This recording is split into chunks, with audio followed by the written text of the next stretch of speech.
Hello, everyone. This is Dino Chris from Prehistoric Facts, and this is a Prehistoric Facts extra episode. I'm talking about a book here, and this is the book. This is The Lost World of the Dinosaurs, Uncovering the Secrets of the Prehistoric Age, and it's by Armin Schmidt, who is a paleontologist that works in the University of Oxford. He does have a PhD, of course, and so this book is basically what it is that it's kind of giving you like some of the latest information of some of the discoveries of dinosaurs and all that, but it doesn't just talk about dinosaurs. It actually talks about pterosaurs. It also talks about marine reptiles, and in some cases mammals, and of course the living dinosaurs, which are birds. And so yeah, it talks about a lot in here, but how I view this, this is actually a pretty easy read. When I read this, read through it pretty nicely. Not too many times to pause. It's really just kind of more of like you can read this, like if you're like a full on read through the whole book in one day. Like you can do this with this book. It's not too bad. But if you're kind of like me, you want to take your time with certain types of things that are going on in the book, yeah, you can still do that. I would say this is a book that is recommended probably, say, 13 and up. So 13 and up. Some younger kids might not understand some of the language that is actually in this book. It's not too technical, but it is actually not too bad of a read. Not too bad at all. I'm going to keep saying that mostly. The book does have 13 chapters. It has 13 chapters, and so this is a nonfiction book. This is a nonfiction book. So it's basically a scientific book that talks about the latest research in paleontology. And this book kind of takes you through the Mesozoic era. It takes you through the Mesozoic era. It goes through the Triassic, the Jurassic, the early Cretaceous, and the late Cretaceous. That's where it's actually going to. It's where it's taking you.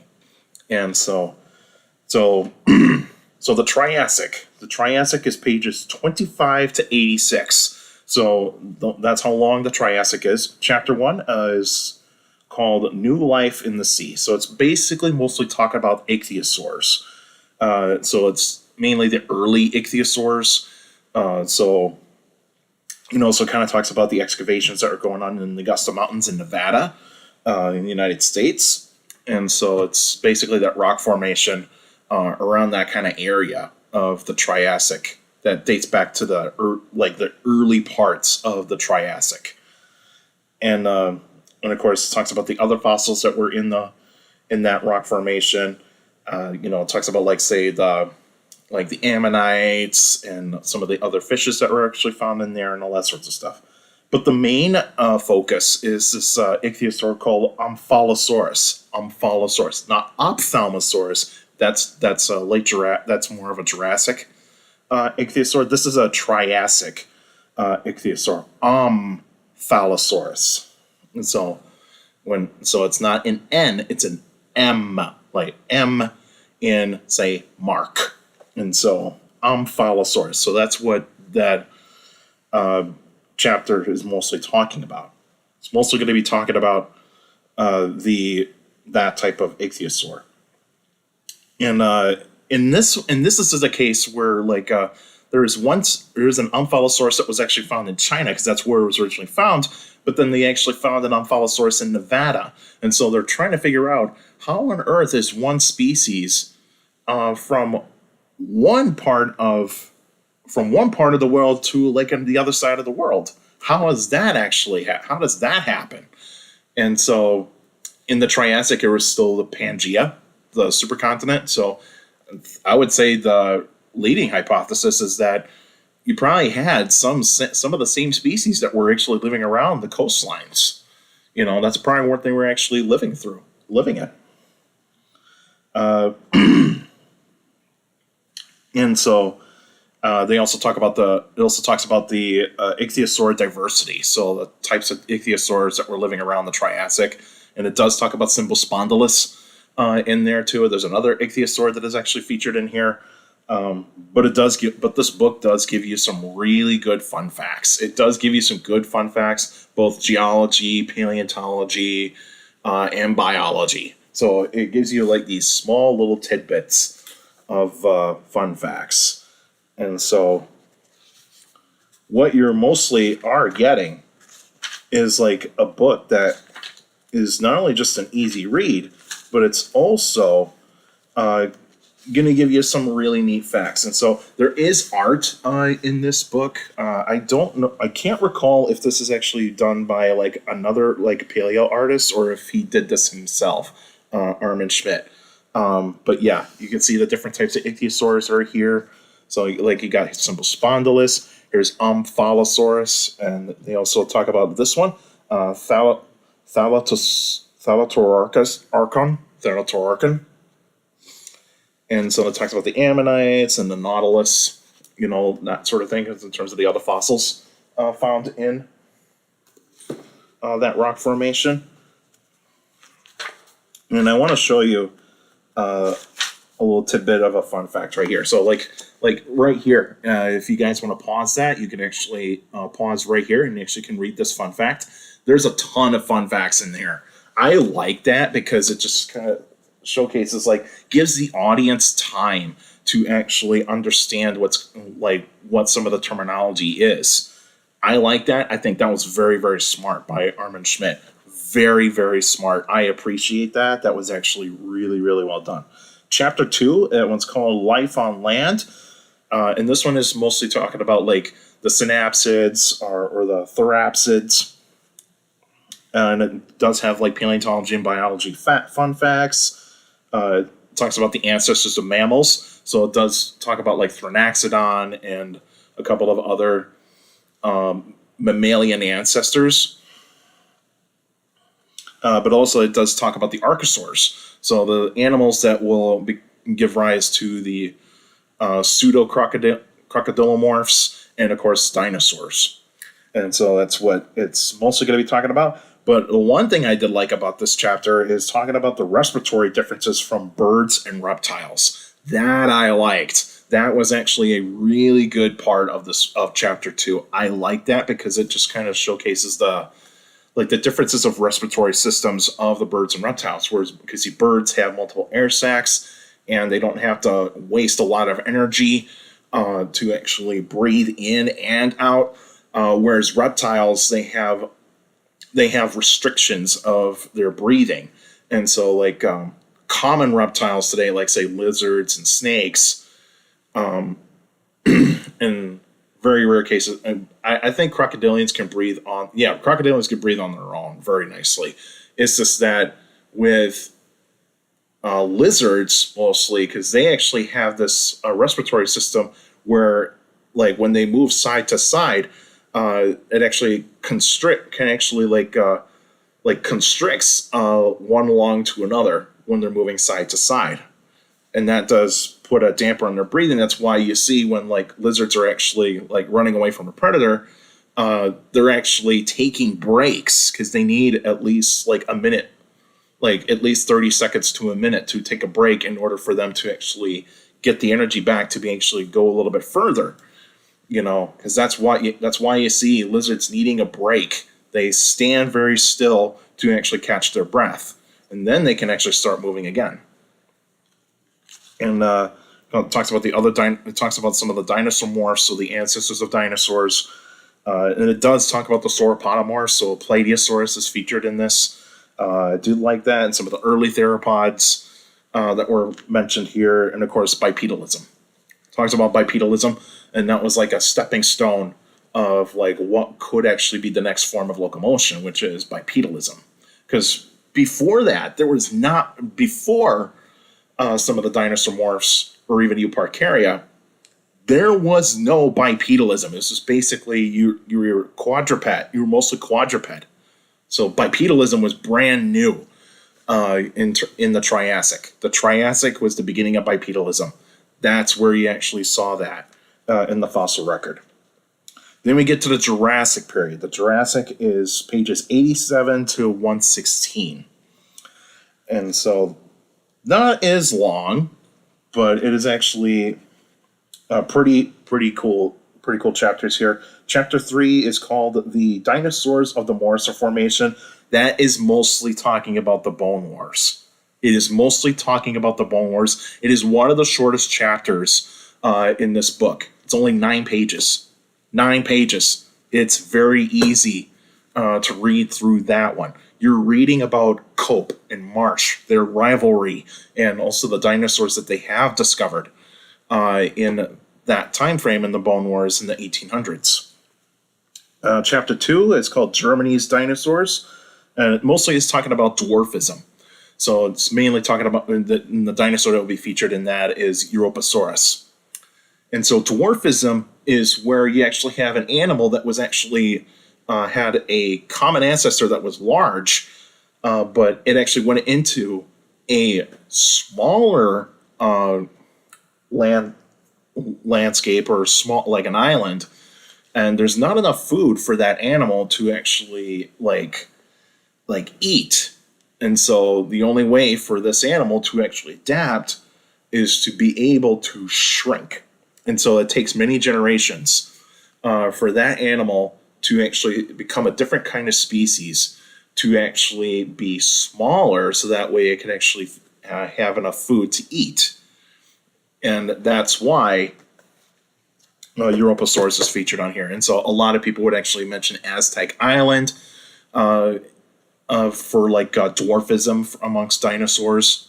That is pretty legit right there.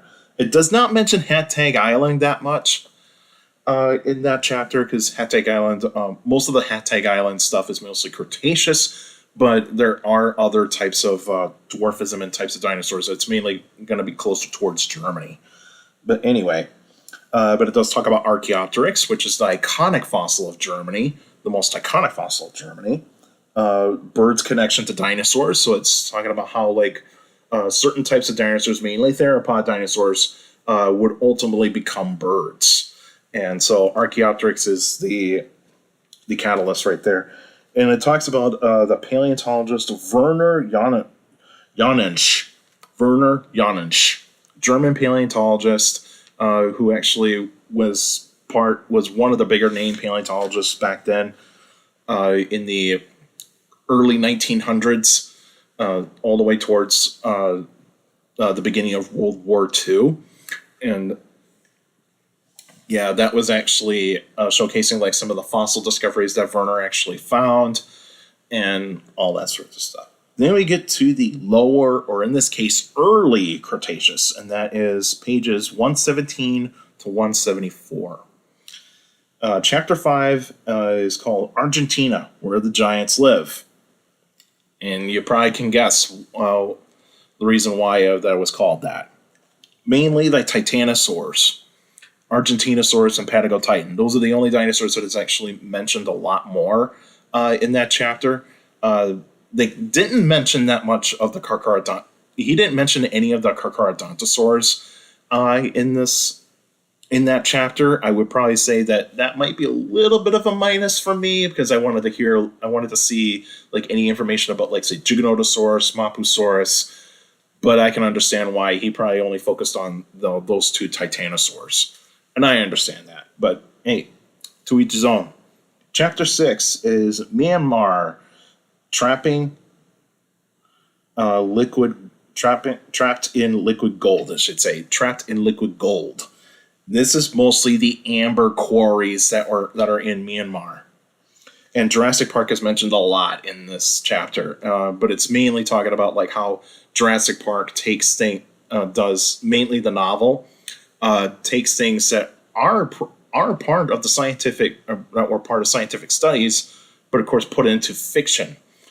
And of course, it does talk about is there any consequences in terms of what can we do with these amber discoveries? And so it's talking about some of the the reptiles, some of the bird feathers that were actually found in the amber, a small dinosaur that was somewhat trapped in amber, but it was mainly a small part of the dinosaur. It wasn't a whole dinosaur. It was just basically a small bit of a dinosaur. But yeah, and like, should we get DNA out of that? Probably not. It's probably not going to be any DNA that is going to be preserved in there, because DNA does not get preserved in amber very well. Does not get preserved in amber very well. Chapter 7 is the Spinosaurs. And it's mostly going to be about Spinosaurus. Spinosaurus mostly. And it talks about Stromer's expedition to Egypt.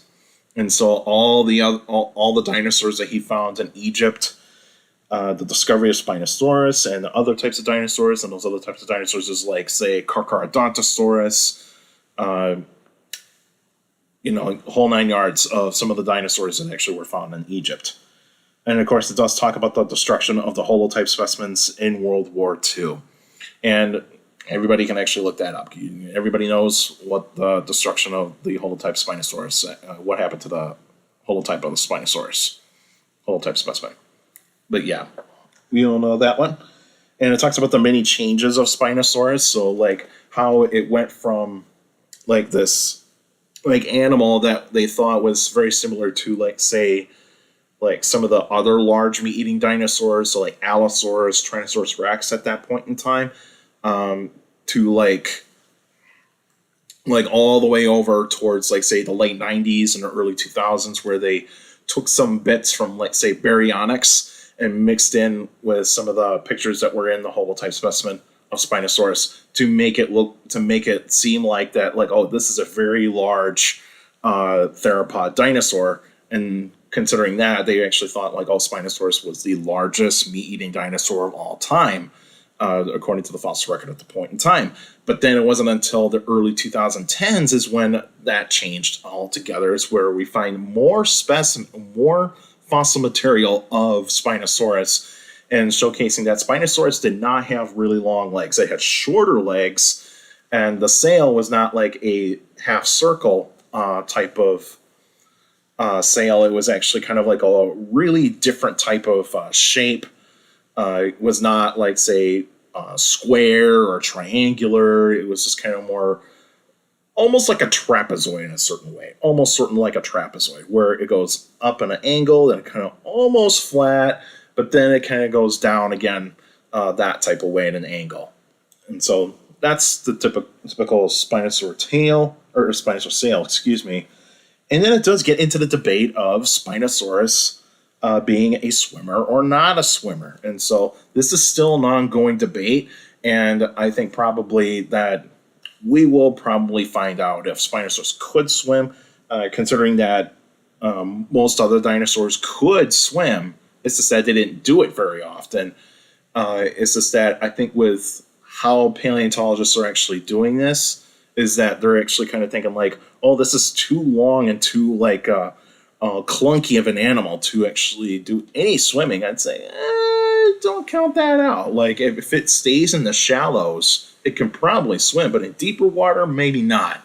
So like a little bit more towards the shallows, it could probably can swim, but it's not going to be like a very like great functioning type of swimming. It's going to be like a little bit weird. And then it talks about some of the Spinosaurs that were found in the Isle of Wight in Great Britain. It's mainly talking about like baryonyx and some of the more recent Spinosaurs that were actually found there. And yeah, this is and it was kind of talking about like how like we're still trying to find out still trying to understand Spinosaurs as a theropod meat-eating dinosaur. Chapter 8 is talking about more than just bones. And it's mostly talking about the well-preserved fossils found in China. So like some of the dinosaurs that were found in this like volcanic ash deposits, and that were so well preserved, you can actually see some of the organs, you can see the skin, you could also see the feathers. And it talks about some of the bodily functions of some of the dinosaurs, like not technically breathing, but it's more of like, say, how do they like go number 1 or number 2, that sort of thing. It does talk about reproduction of dinosaurs, like how do they reproduce, and also Borrelopelta does get featured in here. It's mostly talking about like the very complete dinosaur that also has preserved pigments to showcase the color of the skin. And of course, talks about colors. Does talk about colors. And then we get to the upper, quote-unquote, late Cretaceous period. And those are pages 175 to 264. Chapter 9 is called Wyoming, the Hell Creek. And so it mostly is talking about Triceratops. Triceratops is heavily featured in there. It also does talk about the two species of Triceratops. So it's Horridus and Porosus. And one of the fun facts in there is that they actually did talk about, like, not only just those two species which are valid, but it also talks about the invalid names. It talks about the names that are no longer valid because there's not enough to prove that they're actually valid species. And it does talk about the well-preserved Edmontosaurus specimens as well, where they have like the fossilized skin, some of the fossilized ligaments, and even I can't recall if I did see in there that to talk about Dakota, but I am not totally sure. But I would have to go back and look at it again. But yeah, it is mostly talking about some of the well-preserved specimens of Edmontosaurus. Now we get to the longest chapter in the book. It is chapter 10, Tyrannosaurus, the measure of all things. And you can probably guess why this is the longest chapter, because there's a lot of information that we have about Tyrannosaurus Rex. And so he had to put a lot of information in about Tyrannosaurus Rex, mainly just the Tyrannosaurs. And it's just a whole bunch of information that you get to learn in this one. So it's the longest chapter. Part of this chapter, some of the parts of the chapter are basically the popularity of Tyrannosaurus Rex. So why did Tyrannosaurus Rex become popular? And also, of course, talking about the discovery of Tyrannosaurus and how it got described, and talks about like Cope's, Edward Drinker Cope's vertebrae that he discovered, which he actually named it Mesospondylus gigas. But because of like how that was actually not a great like description of that, because it was just a very incomplete vertebrae. And so it was not considered very valid at the time. Even though back then it was kind of very confusing of like which one was actually the actual name. And then so it does talk about like how Osborne's description that actually came out back in 1915, how it actually got named, and like how Osborne's paper came out first before the others. That came out to give it its own like name, and that's why Tyrannosaurus Rex actually stuck out. And so Tyrannosaurus Rex, like everybody knows that name, everybody can pronounce it very well, and also its shorter name T-Rex. Everybody knows that as well. It talks about some of the many specimens of Tyrannosaurus Rex. So like from like its discovery back in the early 1900s to today, like how many more discoveries have been made. Does actually talk about the Nanotyrannus debate. The author of this book does actually make his opinion about this, and saying that Nanotyrannus is a juvenile T-Rex. It is a juvenile T-Rex, but I'm in the open-minded subject. I'm in the open-minded area of this debate. I'd say it could be a juvenile, it could be its own species. We still don't know. Even though there's plenty of papers out there, they're going to say, oh, it's valid. And then there's going to be some that are saying, oh, it's not valid. That sort of thing. Let's talk about Sue, the most complete T-Rex discovered. And, of course, it talks about the Tyrannosaur population, that one paper that came out a couple of years ago, talking about, like, how there was, like deciding, like figuring out what was the population of Tyrannosaurus throughout that kind of time. Does give into the hunter-scavenger debate, which we don't need to discuss, because, like, one, it shouldn't be discussed because it's no longer a debate. Conclusion is Tyrannosaurus Rex is an opportunistic predator. An opportunistic predator. It can hunt and it can scavenge. So it can do both. It's both. were more likely hunts more often than scavenges. And so that's more likely going to be the case. Let's talk about the fossil evidence of predation with the hunt, with basically being a predator. Like bite marks on some of the bite marks on Triceratops and Montosaurus, showcasing that some of those bones were healed after the incident took place, showcasing that the animal survived. And let's talk about the ecosystem of Tyrannosaurus rex, living with Triceratops and Montosaurus and Ankylosaurus, Cephalosaurus, Pachycephalosaurus, those sorts of types of dinosaurs. The differences in prey for juveniles and adults, because there has been a paper that came out not too long ago suggesting that the Tyrannosaurus rex, mainly the juveniles, were going after medium-sized prey or smaller prey, whereas, like, say, the adults were going after the larger prey. Makes sense. Let's talk about the growth rate.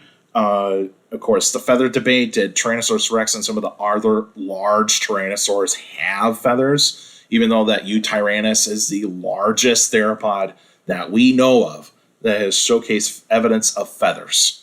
And so the feather debate is still going to be ongoing. I would still say that adult Tyrannosaurus rex did have feathers. It's just that it's not going to be like the full plumage feathers that we see in some, like, say, the raptorial dinosaurs and troodontids, or even modern day birds. It's going to be more like quill-like feathers. It's going to be more like quill-like feathers. So it would almost look like hair on the animal, but yeah, it's going to be more like quills.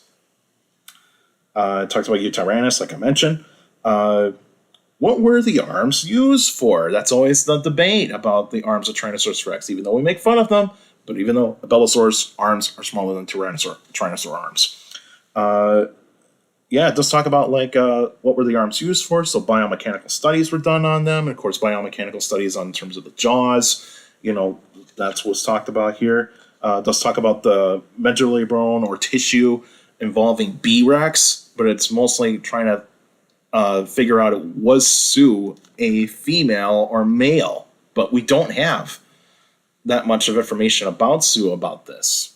Did Sue really have medullary bone in, like, some of its fossils? Did it have it? We don't know. And then it gets to the point where I actually had to read this throughout. I had to read this several times. And this is talking about the Rex, Imperator, and Regina paper. The three Tyrannosaurus species paper. And so he did point out of that, with that paper that was debunked, like, almost half a year after that paper came out, saying that there's not enough evidence to prove that there are two other species of Tyrannosaurus that lived in the same time. There is not enough evidence. And so I'm in that opinion, is that there's not enough evidence.